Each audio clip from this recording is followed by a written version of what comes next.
Boss One. Ok.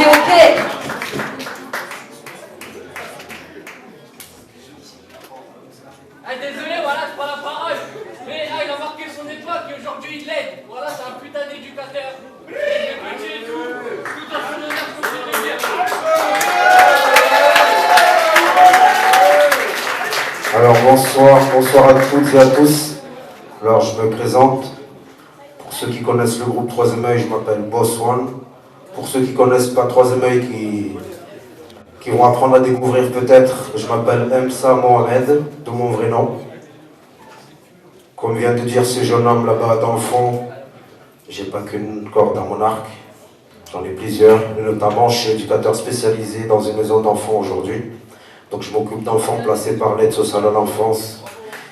Et bien sûr les juges pour enfants, ça c'est une de mes cordes. Mais surtout, en fait, les gens me connaissent. Peut-être je vais vous faire un petit parcours de vie pour que vous saisissiez peut-être un peu mieux et un peu plus. Alors, j'ai commencé le rap, j'avais 13 ans. Je ne dirais pas combien j'ai maintenant parce que vous ne croiriez pas. Mais pour ceux qui sont rapides, je suis né en 1975. Ce qui veut dire que le rap m'a eu très tôt, très jeune. Alors je fais partie, parce que j'ai fait partie, c'est le passé, mais je fais partie de cette fameuse école du rap marseillais, cette fameuse école du rap français. Je suis pas là pour me jeter des fleurs, mais juste pour faire un petit parcours de vie qui pourra peut-être servir aux plus jeunes, qui pourront se dire, moi aussi peut-être j'y arriverai. Et j'espère qu'en sortant de là, il y en a beaucoup qui se diront ça. Alors moi, pour commencer, je me suis retrouvé un jour par hasard dans la rue. Et dans la rue, j'ai rencontré des gens formidables. Les gens formidables, c'est les gens qu'on trouve sur notre chemin. Monsieur Mystique disait tout à l'heure qu'il avait un frère qui n'était pas de la même mère, mais c'est son frère. Voilà. Et moi, j'en ai eu des frères. J'en ai eu beaucoup des frères. Je ne vais pas rentrer dans mon parcours au plus profond, mais j'ai passé beaucoup de temps dans la rue. Ce qui fait que je connais pas mal de monde dans cette ville. Et malheureusement, puisque je me suis retrouvé malgré moi dehors, mais ça m'a servi. J'ai rencontré des gens qui, au départ, aujourd'hui s'appellent IAM. Mais avant, c'était B-Boy Stance, Criminal Posse. C'était des gens qui ont marqué cette ville, qui nous ont donné l'envie, comme moi, j'espère aujourd'hui vous donner l'envie pour certains, comme Mystique a pu le faire avant moi. C'est des gens qui traînaient au métro Vieux-Port. Et au métro Vieux-Port, ça me fait un peu rire parce qu'aujourd'hui, le rap, c'est devenu la musique qui vend le plus. Et j'ai regardé le top album, il y a même pas deux heures en arrière, j'ai vu sur le classement, je crois qu'il n'y a qu'un seul courant musical qui n'est pas du rap. Ce qui veut dire que, quelque part, l'industrie nous a bouffé, mais en même temps, c'est que ça marche.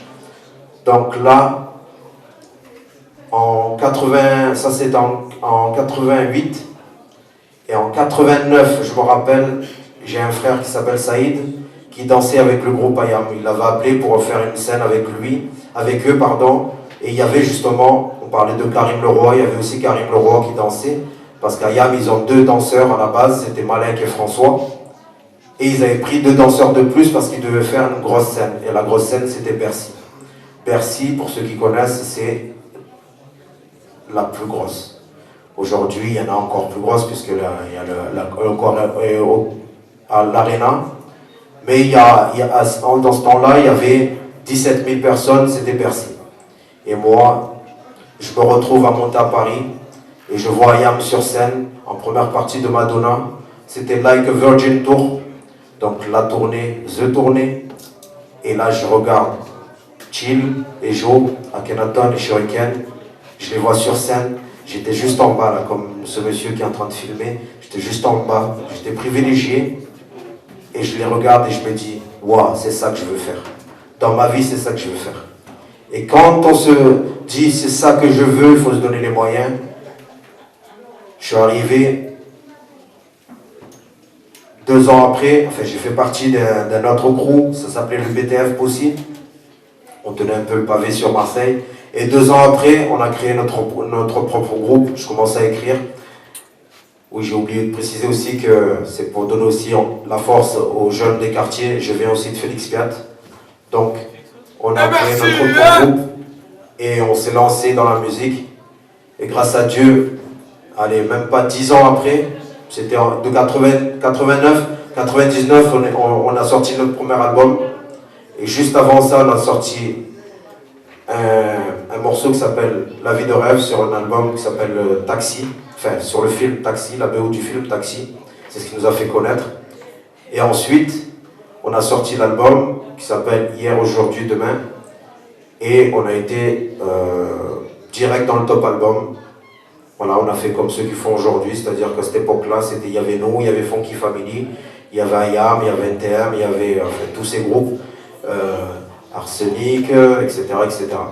Donc voilà.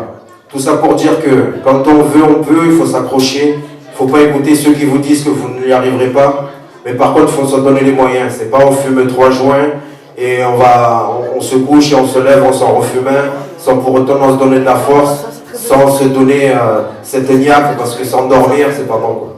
Donc voilà, ça c'est un peu mon côté moralisateur peut-être, mais en tout cas, j'ai besoin de sentir une jeunesse vive et qui ait de la force. Alors,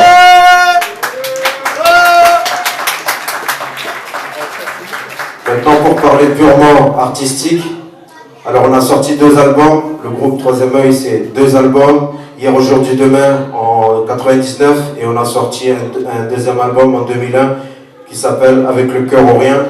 Entre temps on a fait pas mal de concerts, notamment hier en langue française. Quand vous savez la manier, elle est incroyable. Alors, petite anecdote, je suis à l'école, j'arrive des Comores, j'ai oublié de préciser que je suis comorien, mais bon, avec Mohamed, ça, je pense que, voilà.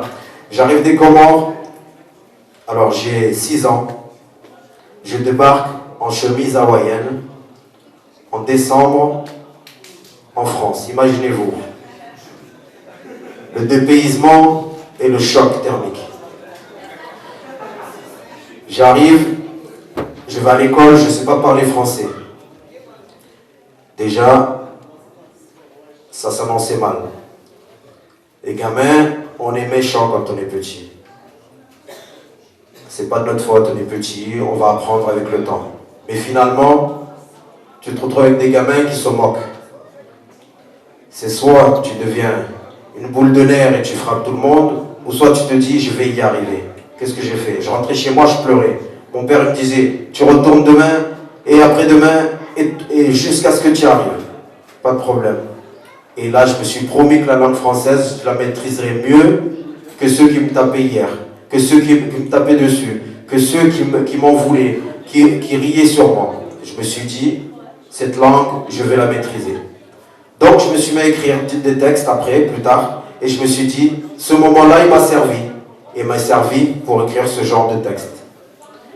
Alors, on m'a appelé un jour, on m'a dit, il n'y a pas très longtemps, il y a 2 ans, on m'a appelé, on m'a dit, Monsieur Boss, parce qu'il m'appelle Monsieur, je ne sais pas pourquoi, mais il m'appelle Monsieur Boss. Il me dit, Monsieur Boss, j'ai un petit challenge pour toi. Je dis, c'est quoi le challenge? Il me dit, voilà, je fais un concept, ça s'appelle poignée de punchline. Je dis, c'est quoi une poignée de punchline? Moi, tu sais, Internet, tout ça, je ne suis pas. Je suis sur les réseaux, mais en vrai, c'est comme si j'y étais pas, je fais de la figuration. Il me dit, une poignée de punchline, c'est je t'envoie 20 mots que le public, que tes fans m'envoient, je sélectionne 20 mots sur tous les mots qu'ils vont envoyer, et avec ça, tu dois faire un texte. Ah, méchant exercice. Ok, on va tester. Mais ça peut être n'importe quoi, tout et son contraire. Des mots qui servent à rien. Ok. Donc il m'envoie quelques mots, il m'envoie paillasson, il m'envoie taxi, il m'envoie enfin un tas de mots gargantuesques. Voilà. Mais c'est un vrai exercice en vérité pour la jeunesse, c'est important. Vous devriez faire ce genre d'exercice parce que c'est des mots qui sont imposés et avec ces mots vous devez faire un texte. Donc avec ces 20 mots je devais faire un texte. Et ça donne ça. Adepte classique, Capone et Noriega, infamous et Mobibi, Girouda, Maja. Le bis divise le rap est mort comme Sanka. Il regrette l'époque des TM, Ayam et la saga. J'arrive en taxi piloté par Bart Simpson, microphone check, où sont les MC que je les pilonne. Des piétines comme un paillasson leur fout la migraine. Ils ont la gère, ton parent shoot dans leur burden. Et c'est à l'usure que j'aurai leur scalp. Donne-moi un rythme, Charlie, rajoute une nappe. Me faut faire signalisation, je m'en tape. Une fois lancé, vas-y, arrête-moi si j'ai cap. Un jour, je voulais tirer ma révérence. Dernière croisade d'un brave comme Indiana Jones. Mais là, je suis déter comme un clan d'Otunsi. En place une pour puissance Nord, Ghost Dog et QNC. Recule dans mon tom-tom, viens en autarcie, recherche de paix intérieure comme Haïlé Selassie. Vide rue, vide chien, rime pas avec Rosie, avec trahison, trafic, Kalash et Uzi. Mes rimes se logent comme une balle côté gauche, comme une flèche dans le foie, c'était les deux à la fois, venez garde la foi. 143 mois, je suis sur la bonne voie, rappelle-toi, je touche du bois. J'ai marqué l'histoire comme la FF de Don Joe. Tu veux connaître mon rêve, écoute ça, rouler en Testarossa. Marseille c'est l'anarchie, Handek, Mira. Ratatatat comme Caracas, Venezuela. Et mon saoulé me casse loin de leur blabla. Aventurier en bas, bouche afro, Casanova. Le rap c'est ma vie, mais plus à l'aise sous les projets. En mode lutte comme un guerrier dans un dojo. Le rap c'est dangereux. Ok, voilà. Et puis ce qui est beau aussi dans le rap, c'est qu'on peut utiliser des mots qui sont de l'argot. On peut utiliser des mots de la langue française, mais recherchés. Et on peut aussi mettre des mots étrangers qui viennent d'autres cultures, d'autres villes, d'autres îles, d'autres pays. Donc, ça peut donner ça aussi. Trafic, dealer, groupie, billets verts, guetteur, acheteur, restant, backlor, fusillade, hardcore, cercueil, famille en pleurs, capuche, ghetto, de Marseille, c'est la war. Négro, c'est mon retour, faut que ça tourne. Trop près des vautours, trop loin de mes fans. Vini, vidi, vici, v'là le son qui punit. Une frappe de barbare comme 35 mètres à la Rooney. Ça joue les fous, mais c'est des oursons comme Winnie. Perchés dans leur monde que des bandeurs de Maricani. En paix comme ses bras sur les plaines d'Abyssinie. Insoumis comme Tony. Afro comme les Black P. Nos strass, nos paillettes, nos soies que des ploucs. La valeur d'un homme ne se limite pas à son look. Flow, foudroyant, c'est monsieur Boss un vaillant. Hors game, aucun risque d'être michetonné par Zaya. Des Comores comme Paya. Fuck, Yemenia. Douan pour nos disparus complices, c'est comme Moria. What niggas, what niggas. Le rap nous roule le truc, clic, je traîne des gains. Si doit en rester qu'un, je serai sur la bande de dégains. Dieu vous préserve, Chétan, dans le béguin. Merci à vous. Ok, merci à Boss One. Je veux un maximum de bruit. Je veux un maximum de bruit.